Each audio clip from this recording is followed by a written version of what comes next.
It's easy to claim the mainstream is trying to suppress alternative health. But in the case I'm about to show you, not only was it proven to be true, it was proven in front of the U.S. Supreme Court. Welcome to Maha Uncensored.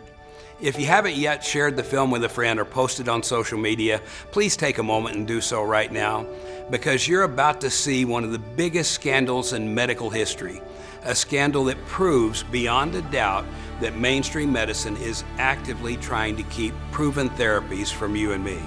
Once you see what these therapies are doing for Americans with injuries, chronic pain, and aging, you're going to realize how important they could be for you and your loved ones. I hope you enjoy.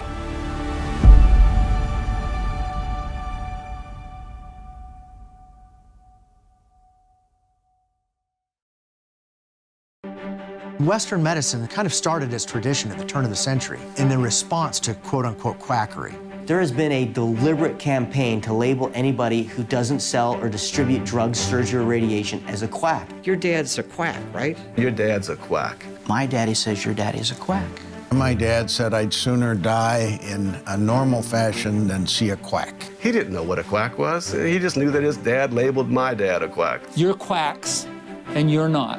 I kind of thought chiropractors were quacks. I don't know why I thought that, I just did. And I think I was like the general public. Chiropractors are bad, they're dangerous, quacks, pseudoscience. If you keep saying that often enough, people start believing you. Medical insurance used to not pay for any chiropractic. I mean, in the day, it was like, forget it, it's quackery. Quackery. Quacks. Quacks and charlatans, etc. Quacks! Almost any time in history, go to Copernicus, go to Galileo, they were considered quacks at their time when they innovated futuristic ideas that were aligned with higher truths. We were nuts. We were crazy.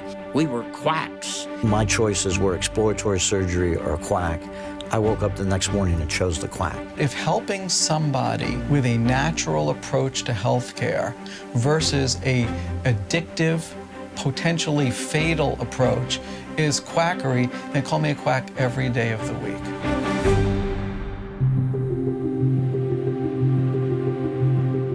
Major reasons people come is still neck and back pain, but there's other issues that people get health results and holistic health results that are outside of that paradigm. Most people know that we do a great job once an injury's occurred and in the rehab side of things, but I really wish more people use chiropractic for prevention. Millions of Americans swear by chiropractors, and many physicians swear at them, claiming that chiropractors are unscientific and potentially very dangerous. For any letter that comes and send information about chiropractors, if you're going to go to see one, you better know what you're getting into. The American Medical Association's sole purpose was to contain and eliminate chiropractic, and in an antitrust way, eliminate competition, so they were the only one, and they did everything in their power to discredit chiropractors. The Chicago headquarters of the American Medical Association is the spokesman for the majority of its 110,000 doctor members, able publicist Dr. Morris Fishbein, who opposes any radical departure from long-established medical practice. We insist that the practice of medicine is a doctor's problem. The doctor is the only one entitled by training, by experience, and by law to take care of the sick. We chiropractors understood cancel culture way back when, decades ago before there was internet and social media. They were trying to cancel the profession, the medical profession, the American Medical Association, the American Hospital Association, others, literally were found guilty of conspiring to contain and eliminate the profession. There's a Supreme Court case called Wilk versus the AMA. It was an antitrust lawsuit to maintain a monopoly in healthcare for the medical profession, and their sole purpose was to exclude chiropractic, put it on a two-tier system, at least that still exists today, from insurance reimbursement, and to maintain a monopoly. Did you take any steps to prevent chiropractic colleges from obtaining affiliations with state universities for their pre-chiropractic professionals training? We certainly did. One of the important things that happened with Wilk versus the AMA was there was an insider called Sore Throat, and what they did is they pushed out documents, and what the AMA had done is they had actually included the American Dental Association, the American Hospital Association, radiography, and any medical doctor caught seeing a chiropractic patient and offering medical services could then lose their license and could also be banned by the AMA. So the humble approach by the chiropractors in the fields was to go at night under the cover of darkness and provide care for these people so that they wouldn't be blackballed.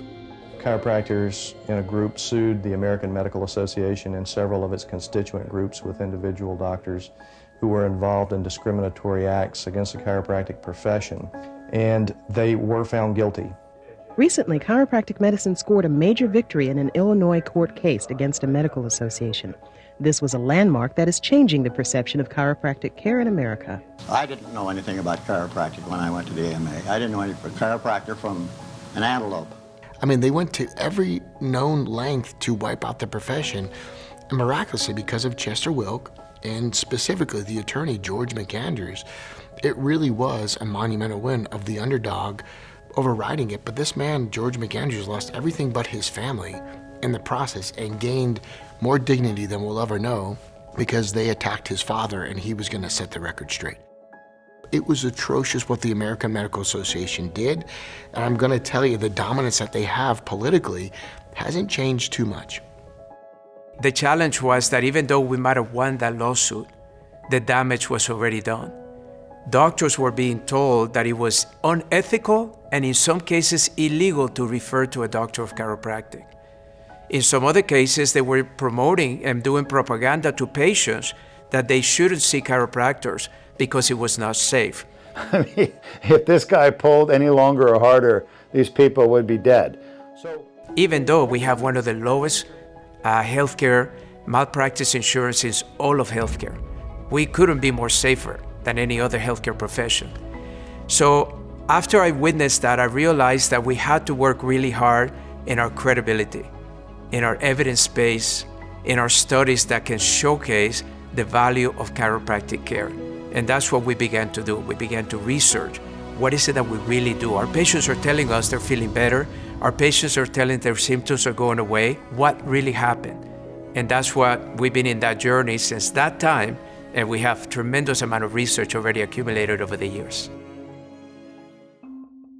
Medical doctors, medical professionals, I think, are very dedicated and want to help people, but they're born into a system where they're taught under the guise of an arrogant science that says we know better, we can command nature, we can manipulate your body through chemistry, and when that doesn't work, we can cut it open and do things to it.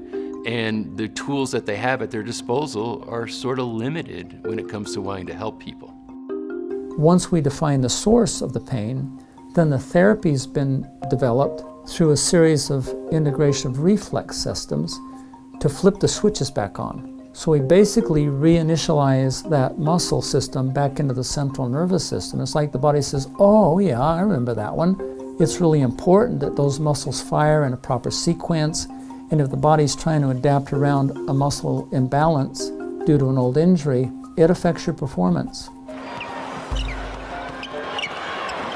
After my rookie season, I had back pain, it felt like all season, and went home and tried to physical therapy it and didn't get any better. And so last ditch effort, I got a hold of our team surgeon and he gave me a cortisone shot.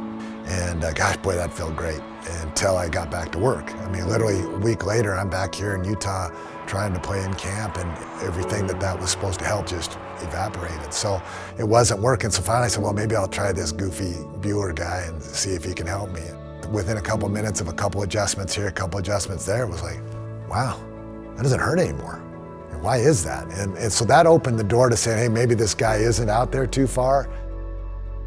So I limped in before a road trip one day to say, hey, would you just adjust my back? We're going on a road trip. And he said, sure. He goes, why are you limping?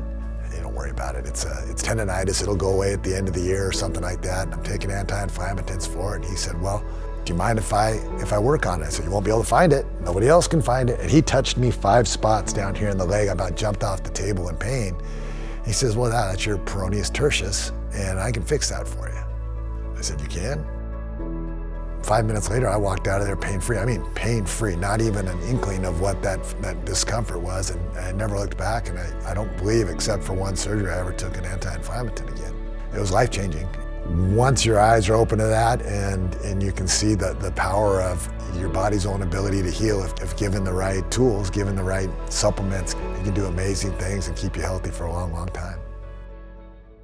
When I went to chiropractic college, I learned basic sciences, and then I learned diagnostic tools, and then I learned therapies. So I learned all the technique, all the science, and then I got into practice and I tried to apply that.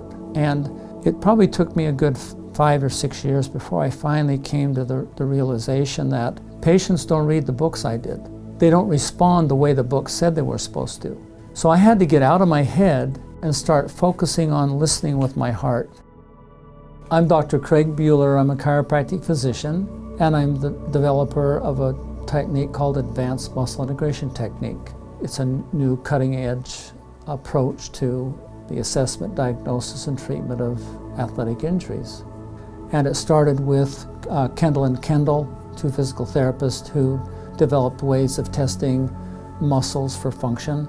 And then it moved to a Dr. George Goodhart, a chiropractor from Detroit, Michigan, who started looking at the relationship between spinal nerve irritation and muscle dysfunction.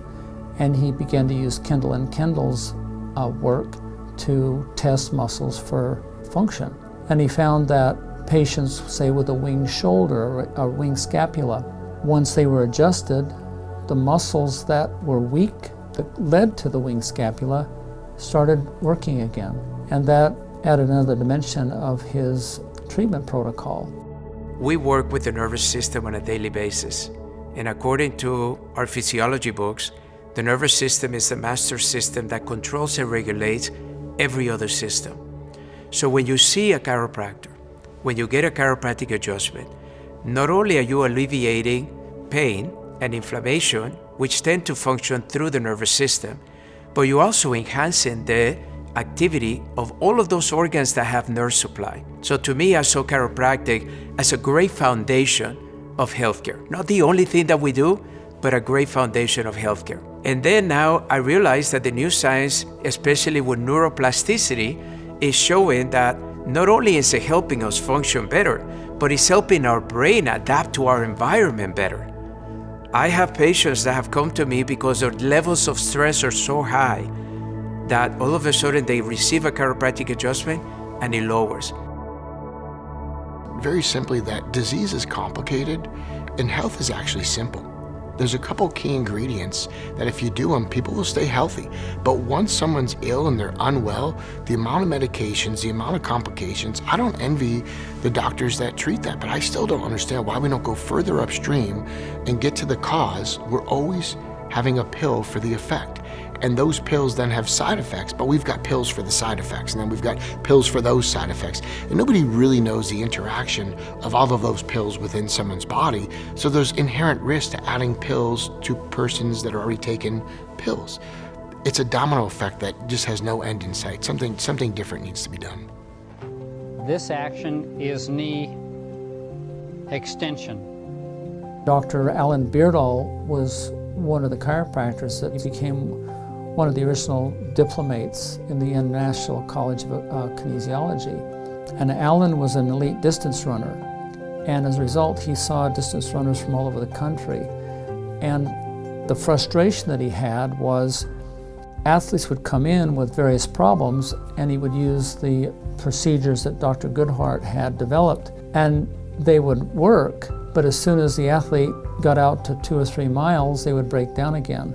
And Alan finally got the point, he said, you shouldn't have to treat the same thing twice. If you do, we're missing something. So that launched him into a whole process of investigation and clinical research. And so he began to pull different functions from the different techniques available and created a summary. And he found that as he summarized, problems that would take him 5 or 6 treatments to solve, he could solve in 1 treatment. And over the course of 10, 15 years, he created a body of work called clinical kinesiology. I sprained my ankle bad. stepped off a plate holding 120 pounds in my hand backwards onto the handle of a kettlebell that I didn't know was there, and I heard the pop and fell to the floor with nausea and literally crawled to the freezer in the house to put ice on, and figured I would just be pretty immobilized for the next 3 to 4 weeks. Woke up this morning to a phone call from my friend Jeff Hayes. He said, "You want to get this fixed?" And I said, "I've been trying to fix it. I've got the red light, I've got PMF, I got peptides, I've been throwing everything in the kitchen sink at it." And you said, "No, you want to get this fixed." So here I am. I'm open to all sorts of different forms of alternative medicine, functional medicine, things that go beyond just like rest, ice, compression, elevation. But a sprain like this, I just figured it's a couple of weeks of immobility, and you can't just like take a ligament and stitch it back together. I have to admit, when you told me that, I was, as much as I love and trust Craig, was a little skeptical about the ability to be able to do something like that. Well, let me have you take off the brace and let's check it, see what you've got. I think in many cases we have been led, due to largely financial interests, to believe that things like chiropractic medicine, certain dietary practices, just all kook science. And the idea that someone could take what appears to be a grade 2 ankle sprain and via some adjustments of the talus and the calcaneus and the fibular head actually take someone from crutches and a boot to walking, that would seem a little bit absurd and even frowned upon in many medical circles. Okay, Ben, I want you to get up and walk on it. Okay. Without the boot or anything? Yep, without the boot. I want you to walk as normal as you can.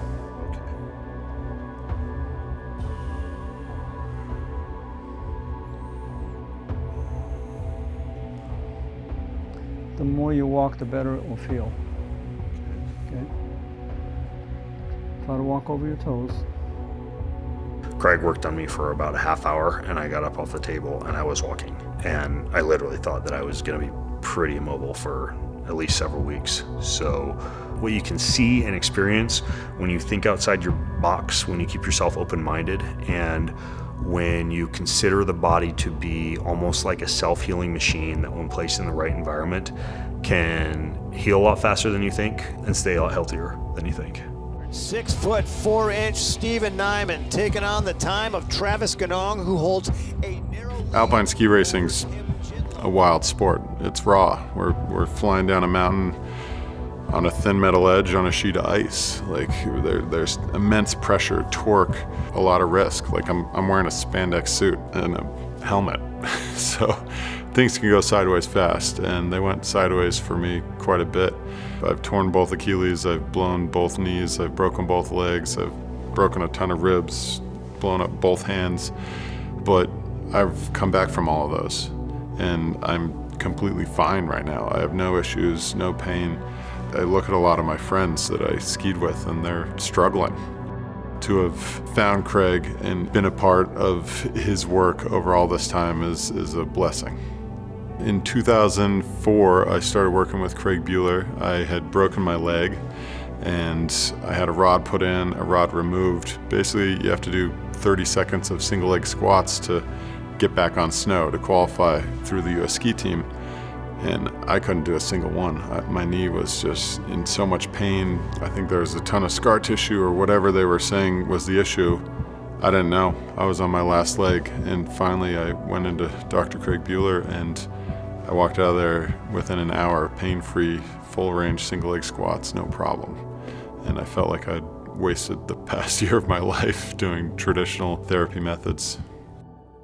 So if you're really trying to restore function of the body, we've got to get outside of that allopathic or allopathetic model and start to look at what's optimal for people. Just getting it beyond pain isn't a true indicator of health. You can take opioids and not feel the pain. That doesn't mean you're healthy.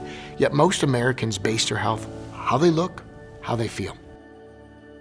I've had really bad accidents. I've been in some serious pain. And having those pain meds for a period of time to help me through that is a good thing.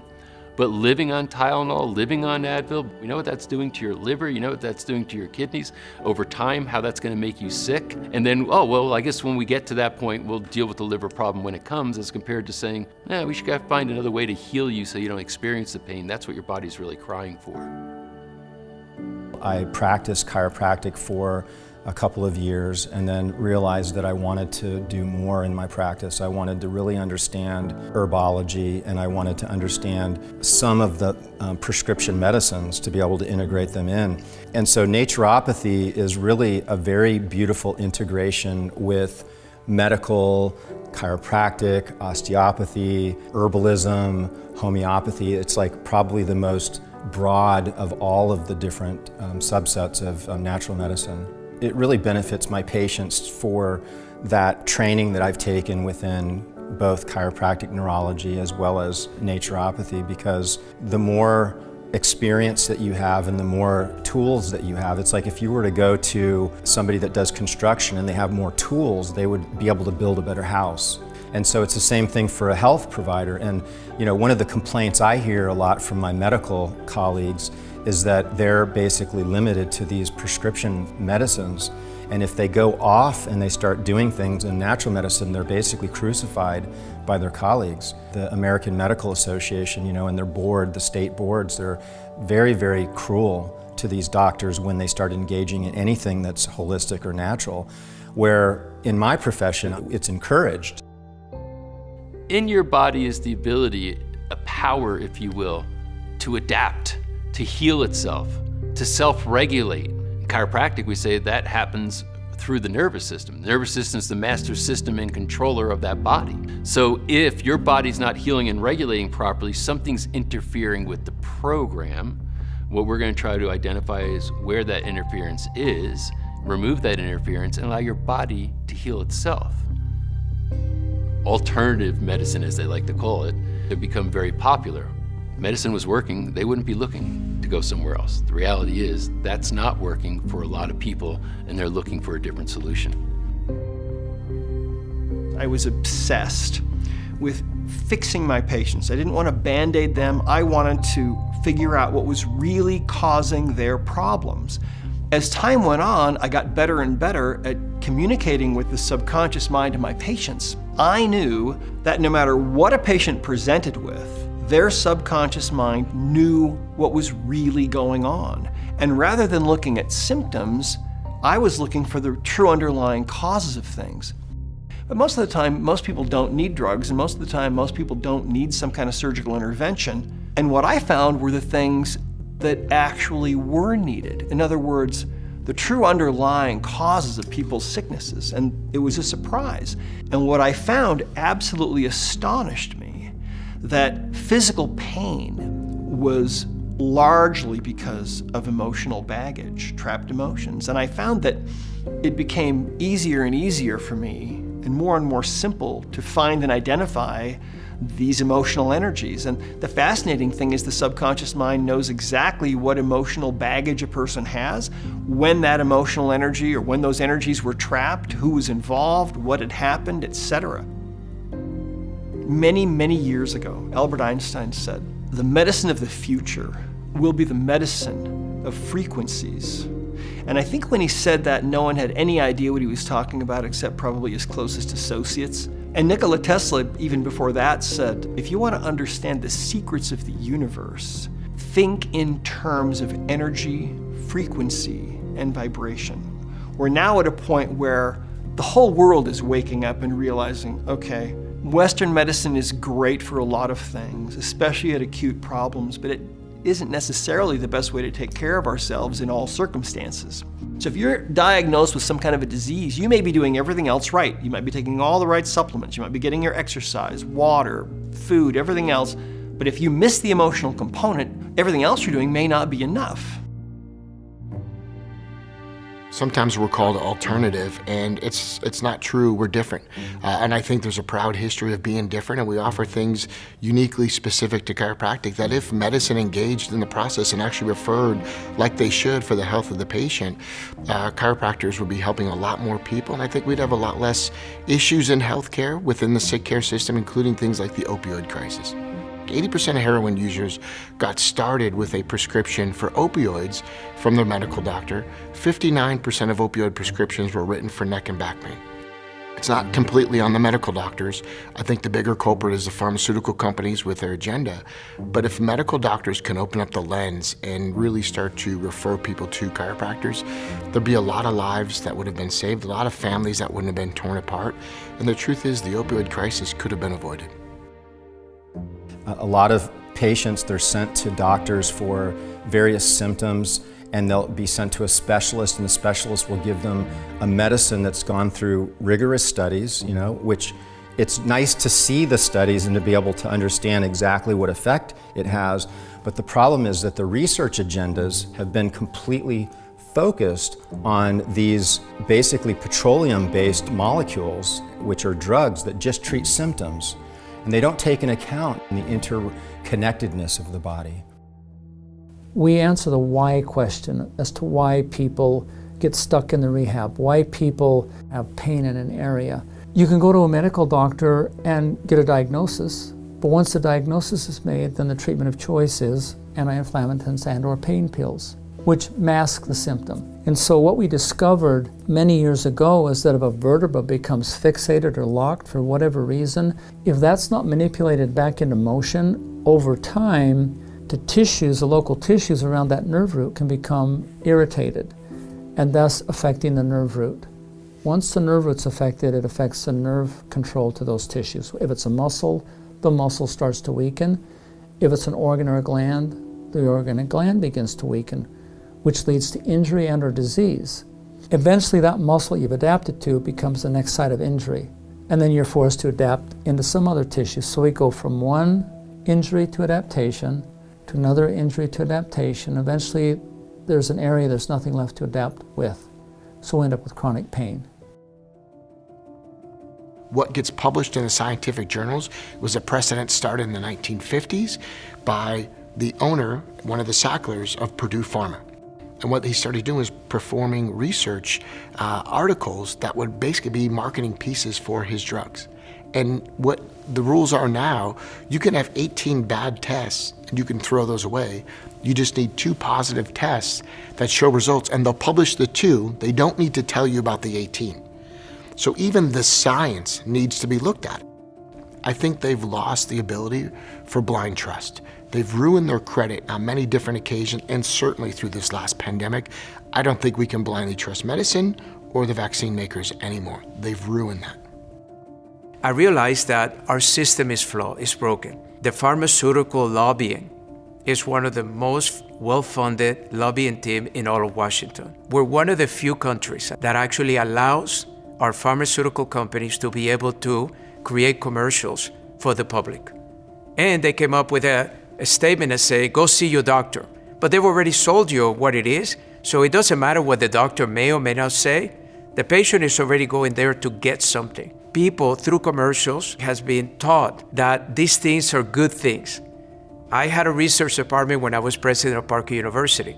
In the medical community, we found that over 80% of the governmental dollars go to pharma research.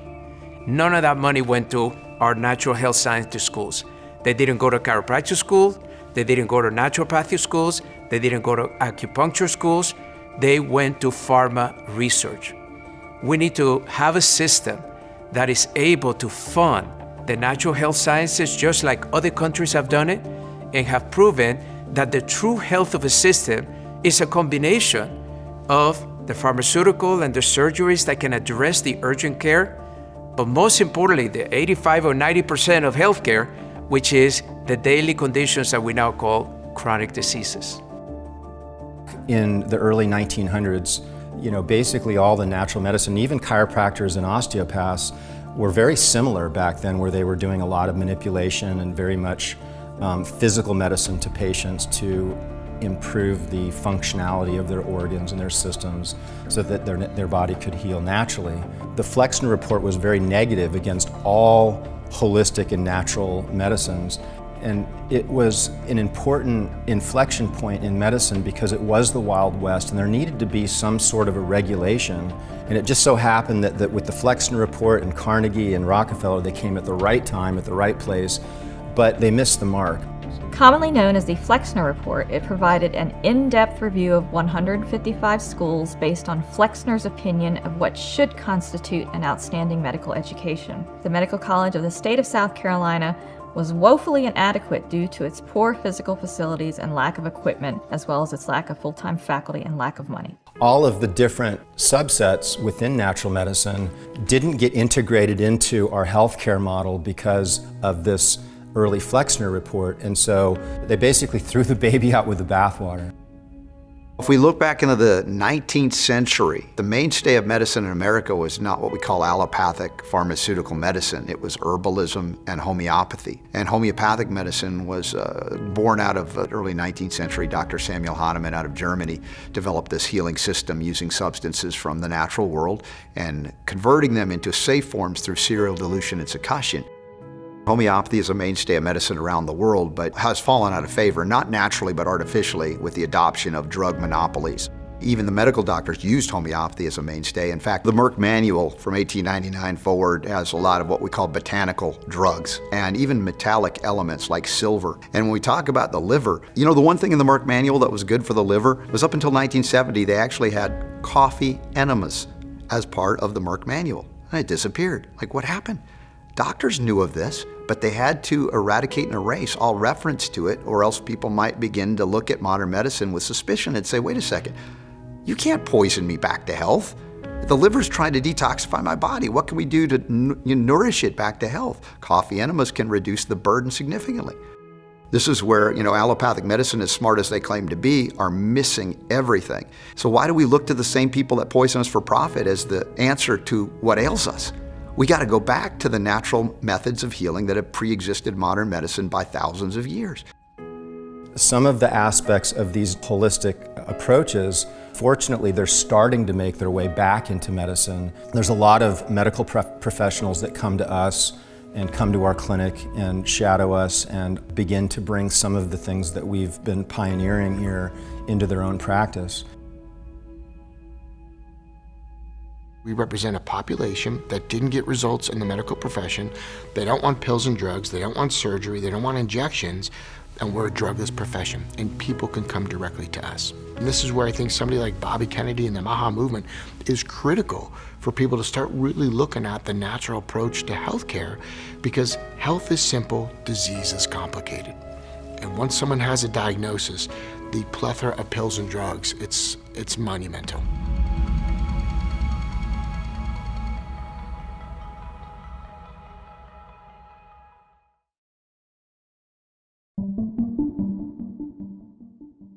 Peptides are these incredibly powerful, small signaling molecules that your body uses to tell itself what to do.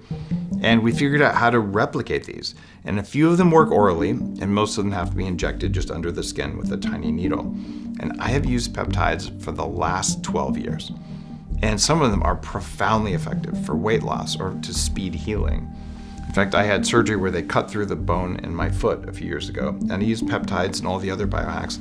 I healed so fast that my surgeon in Beverly Hills changed his entire set of healing protocols based on this, because people can heal twice as fast, like Wolverine heals. This is powered by peptides. You can turn off aging, you can fix your insulin response, get healthier mitochondria, even affect deep sleep or the way your brain works. These are natural compounds found in the human body. A lot of them are, you can just buy them, and some of them are by prescription only. If you've heard of Ozempic, which is everywhere, you've heard of peptides. Ozempic is a peptide. Or if you've heard of insulin, insulin's been used for almost 100 years. It's also a peptide. So these peptides, they're not these nuanced underground substances. They're actually naturally occurring in your body. And if you can mimic what's going on in your body and figure out where those pathways are blocked and where you need to open up that expression, that's where peptides are really magical, because you can actually get to the root cause.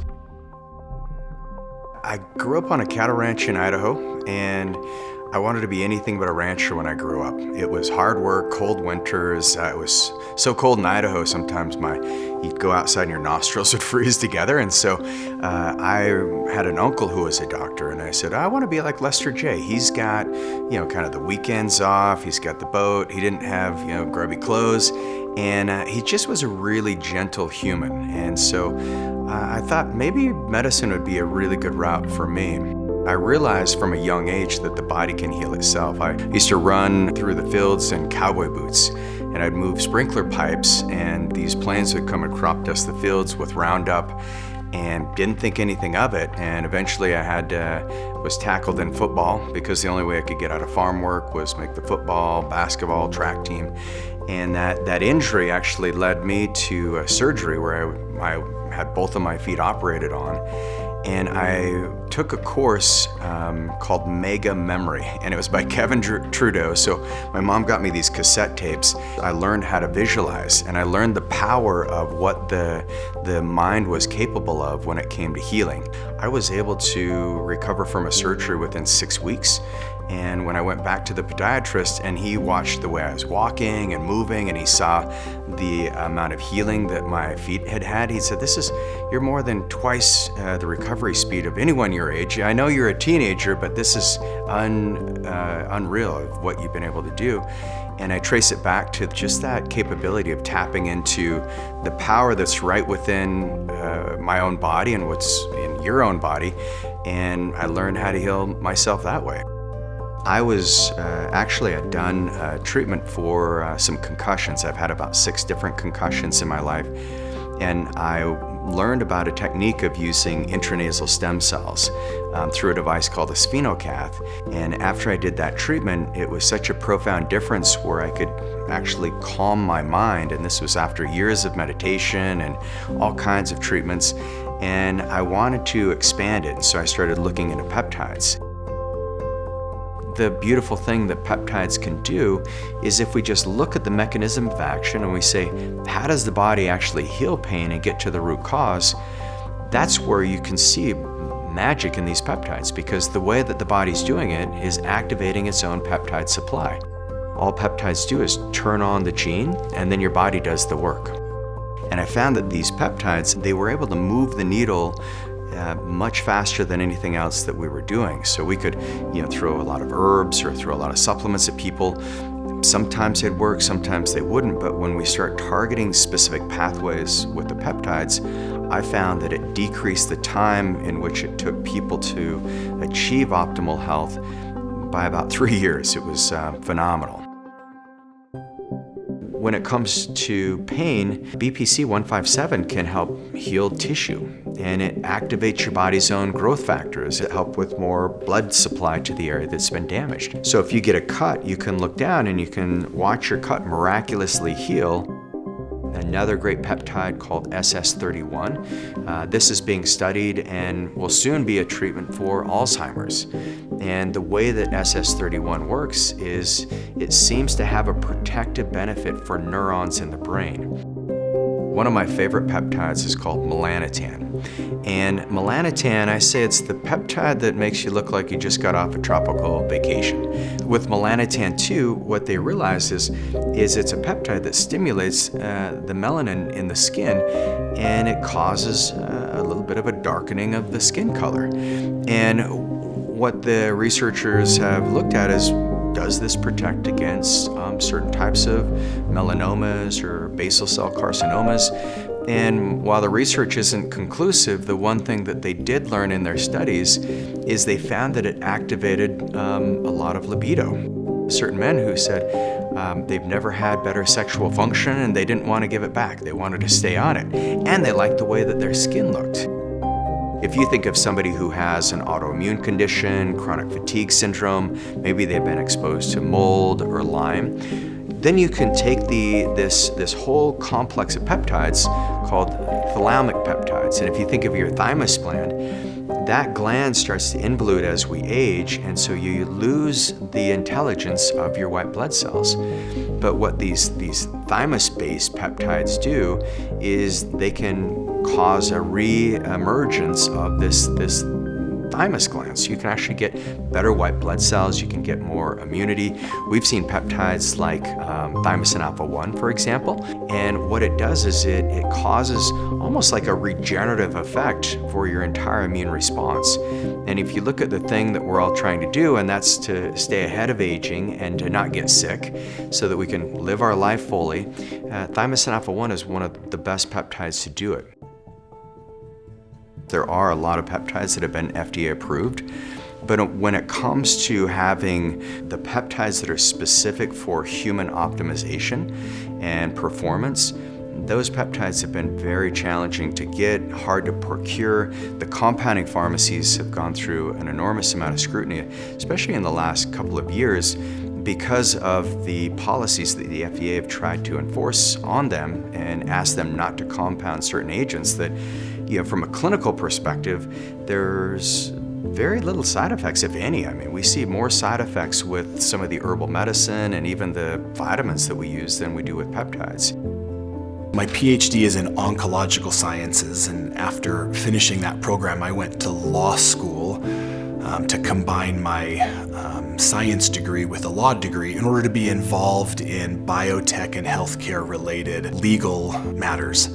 Some of that lately has dealt with helping companies interact with the FDA in an appropriate way. Like everything else, the FDA has claimed broad regulatory approval, broad regulatory authority over peptides. And even though the protein is naturally occurring in our body, the amino acid sequence of the relevant portion of the protein occurs naturally in our body. The FDA says we need to be the ones that determines whether this peptide is safe. We need to be the ones that determine whether it's manufactured properly. And we need to be the ones to make sure that practitioners and distributors aren't making unfounded medical claims about them. Whether out of self-preservation or out of delusions of grandeur, the FDA at its very nature must claim broad regulatory authority. That's, in its view, its job. And I don't want to anthropomorphize the FDA. These are people. These are individuals at a regulatory agency. And so they're making the decision to take on broad regulatory authority. Once everything is considered a drug, you have an uprising, right? This is what you saw in the natural supplement space, is people got sick and tired of it, saying you can't call everything a drug. If you don't comply with the regulatory carve-out, you risk being found in violation of the drug laws. And for that reason, everyone's scared of their own shadows, right? They're scared, literally frightened that an FDA agent will come and knock on their door and tell them that they're doing something in violation of federal law by administering a stem cell therapy or a therapeutic peptide. What a shame, for American people to fear their own government regulatory agency, and for them to have the authority to come in and say, even though these are naturally occurring products, even though your body makes these, all of our bodies make these, you can't receive the therapeutic benefits of them because you're not playing by our rules. We've been making peptides at compounding pharmacies for decades, and peptides are nothing more than short-chain amino acids. And those short-chain amino acids, actually where they discovered this was through Gila monsters, and Gila monsters seem to go long periods of time without being hungry or eating. And a scientist said, that's interesting, we should do an NIH study and research if this could be used as a compound to help treat obesity. Lo and behold, it was, and it's a blockbuster drug. And it's a blockbuster drug that, when distributed through a compounding pharmacy, is a couple $100 mailed to your doorstep. Why is the average wholesale price in America anywhere from $1,200 to $1,500 a month? Because we are being bamboozled. We are being robbed blind by the very system that is supposed to protect us and fight on our behalf. our processed foods are causing chronic disease. You know, that all leads to deficiencies in our diet, in our lifestyle, and in our nutrition. And peptides are just another tool in the tool belt to help optimize people's short-chain amino acids in their body. And when utilized appropriately, peptides have phenomenal efficacy results and a phenomenal safety profile. This is an important thing to realize, is that there's only two types of people in this world. Those that trust the FDA and those that don't trust the FDA. I think that it's important to realize that it's not just one or the other. The FDA can be both a benevolent or helpful agency as well as a bureaucratic, harmful agency standing in the way of therapeutics. Everyone's more than happy to have the FDA pull a drug off the shelf when it causes cancer, and everyone's more than happy to have the FDA shut down a manufacturing facility if they're introducing contaminants. But everyone gets really upset when the FDA won't allow doctors to talk about a potential drug or a medicine or a therapeutic in a way that the doctor knows or believes is accurate, but the FDA hasn't signed off on yet. So the FDA really is stuck between a rock and a hard place. It needs to act as a consumer protection agency in all aspects of that, protecting them from bad manufacturing, protecting them from bad drugs, and protecting them from bad actors who want to make unfounded claims. The problem is when you talk about therapeutics that our bodies are actually making, there's no risk that these are going to cause you harm. Our body is already making them. And if you're producing or isolating them from the human body in a way that keeps their fidelity, that are manufactured properly, there's no risk associated with it. So if we look at the FDA's most recent egregious action against peptides, you walk away scratching your head because they don't really justify where the safety data or concerns are coming from. And the real answer is, and I covered this on Joe Rogan's podcast, what didn't get banned by the FDA? What didn't get banned are all the GLP-1s, all the patented peptides that Big Pharma is making billions of dollars a year on. And I don't even want to blame the FDA. In AI, we talk about bad data in will equal bad data out. If you have a skewed lens and you allow industry to lean on and impose and intimidate and bend the ear of our three-letter alphabet organizations, they're going to act on bad data, bad facts, and bad information. And that's going to lead to bad outcomes for the American people. And we see it time and time again, whether we're talking about the drugs that get approved or the peptides that get denied. So in one breath, the FDA is saying, we have concerns about peptides, but in the next breath, Merck has 200 patents pending on peptides.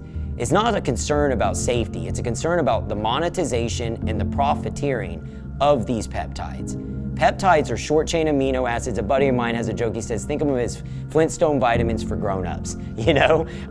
When utilized appropriately, these are amazing tools in the tool belt to drive health span and longevity. And I really think there's tremendous value, like a peptide like BPC 157. The data is there. And even in medical practices throughout the country, those products have been used for over 5 years with minimal side effects. And at our practice, having treated literally hundreds of thousands of people through our compounding pharmacy, we've never had a major adverse event. So why would you swing the pendulum this other way and make these blanket statements and restrict accessibility? The challenge with that is you're going to create another opioid crisis. You're going to force the American people to black market products, and then one day Big Pharma is going to launch the exact same product that was already in the market, just like what we saw with the NIH, and they're going to bring these products, but at an exorbitant price point that probably the average American can't afford. I look at healing as a journey. It's a continual process. Disease always, it's like this yin-yang tension, there's always health and then there's disease. And that tension between it is what creates this massive innovation. And there's two sides of the innovation equation that I've seen in my career. One is the innovation that comes through the regulatory patterns, and that's where the FDA steps in, and you see this with the pharmaceutical companies. The other side of the innovation is where it's more entrepreneurs like myself. I don't really care what what the big research says or the big studies. I really care what happens to my patients at the end of the day. I can have the best research and I can say this worked for 99% of the people, but if I don't see the same results clinically, it's useless to me. And unfortunately, we live in an environment where the FDA has overregulated a lot of the innovations, and they've really made it challenging to get really amazing medicine to the masses, and that's where peptides have been. That is how these companies have increased their revenue every year, year after year for the last 5 years. Just United Healthcare's almost doubled its revenue in 5 years. They're not doing that by providing the American people with cost-effective medications. They're doing that by monetizing and profiteering off of disease and death, delaying and obstructing your ability to get a surgery, postponing your ability to get much-needed treatments, postponing our ability or preventing our accessibility to doing a deep dive into our blood work or anything preventative. Everything is geared and incentivized towards prescription drug care and making money off those prescription drugs. I have heard so many times, the healthcare system's broke. The healthcare system's broke. And I want to be clear as day. The healthcare system's not broke. It's rigged. And we're the ones fitting the bill. If we look at what's happening in this country and we look at the chronic disease crisis that we're facing, and you peel back the layers to the onion, you realize that the cost is much more than the dollars and cents. And we could get into the dollars and cents. I could tell you that healthcare is the #1 budgetary concern for the federal government at 25%. It's in the top. It's the #1 budgetary concern for most states. It's the #1 reason for bankruptcy in our nation for individuals. But the costs are much more dire than that. They're paid in human lives, loved ones, friends, and family. This is not a Republican issue. This is not a Democrat issue. This is a humanity issue. There is a cancer in our healthcare system, and it is insidious and spreading rapidly.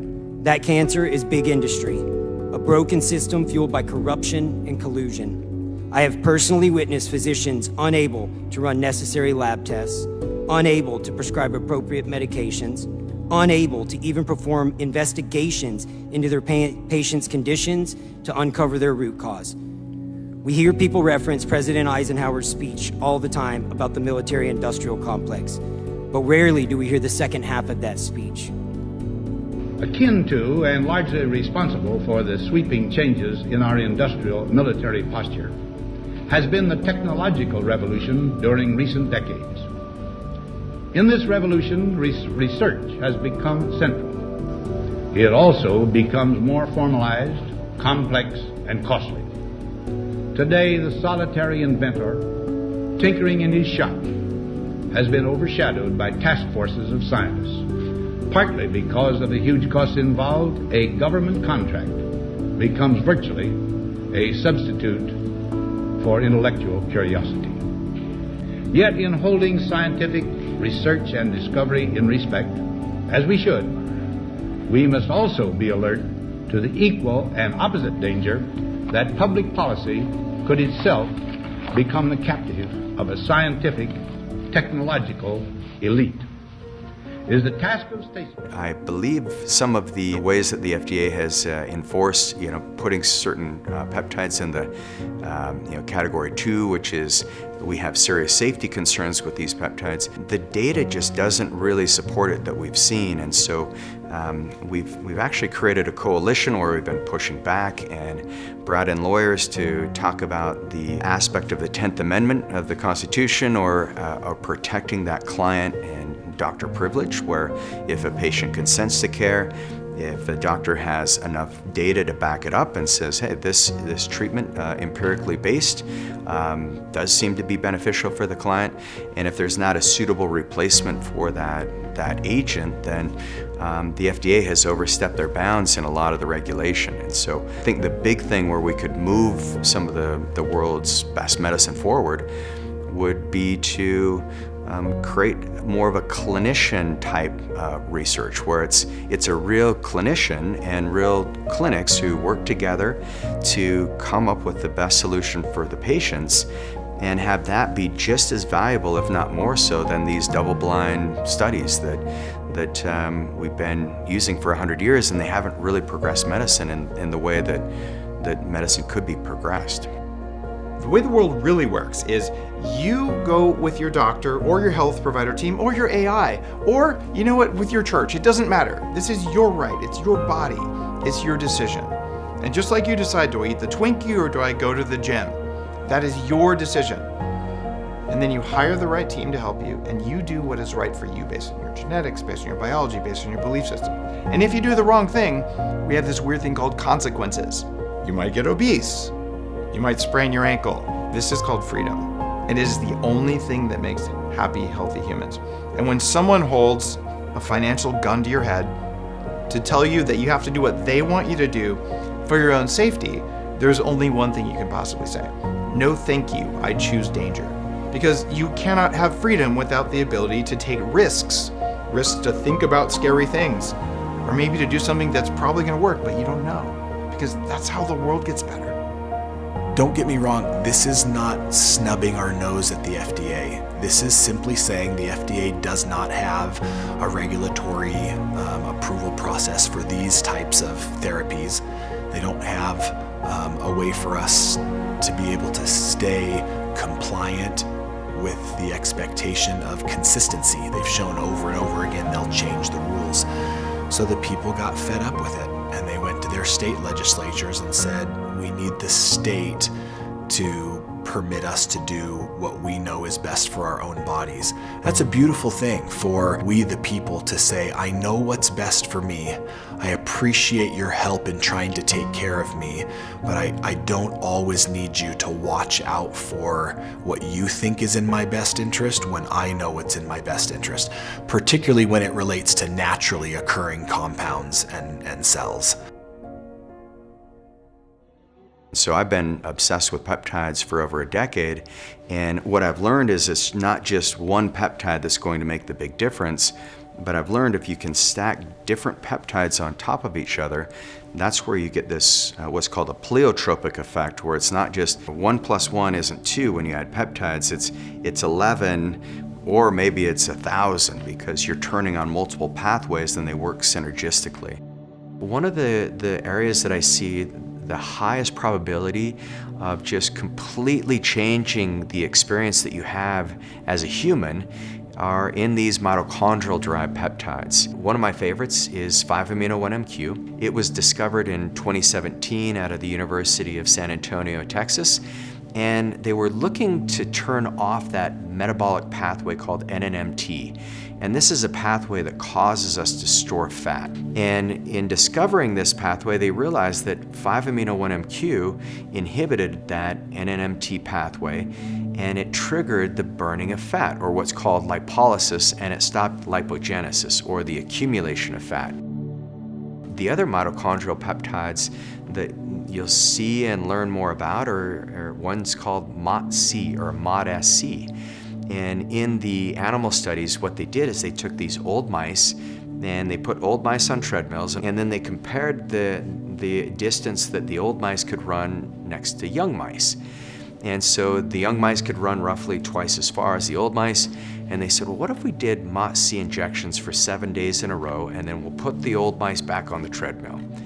And sure enough, the researchers watched and they saw that the old mice could actually run as far as the young mice by using MOTC. So what is MOTC? Well, if you think of the biggest muscle or the biggest organ in your body, it's muscle mass. And MOTC helps create better, healthy expression of muscle and muscle activation through that pathway of AMPK. In fact, what we've done in the research is we found that certain populations have higher expression of MOTC, and they also tend to live longer. And so if you can use these peptides and you say, well man, MOTC is it's activating AMPK, which activates a better transmission of energy into the mitochondria. What you're going to find is you'll live longer, you'll have more physical fitness, and you'll have better glucose disposal. So that means you'll have better metabolic function. All peptides do is they change the communication in the body. And I got into peptides simply out of my own curiosity. How can I help expand my brain health and keep that as viable and healthy as possible? And then started to share it with my clients and notice a massive transformation in their health. Everyone wants to be healthy, and that's why Maha is so important. What we're looking to do is say health is table stakes for everyone. We all deserve this. And some of us want to go beyond healthy and start developing to our very best abilities. So to do that, we've got to raise the tide for everyone. So our children become healthy again, which means that when they grow up, they'll be healthy mothers. They'll have healthier children. What I ask this group of individuals today is to take off the blinders and look deeper into ourselves, into our institutions, because we have a real opportunity to affect meaningful change. The data and statistics that everyone's going to share today may feel overwhelming and at times hopeless. But I want to share with everyone one final statistic. 400 trillion to 1. 400 trillion to 1 are the odds that we're here today and alive. What are we going to do with it? The time to act is now.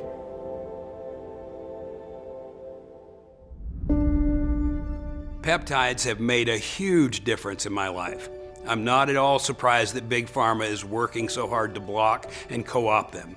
Now, if you're interested in peptides, I'm going to share 2 resources with you.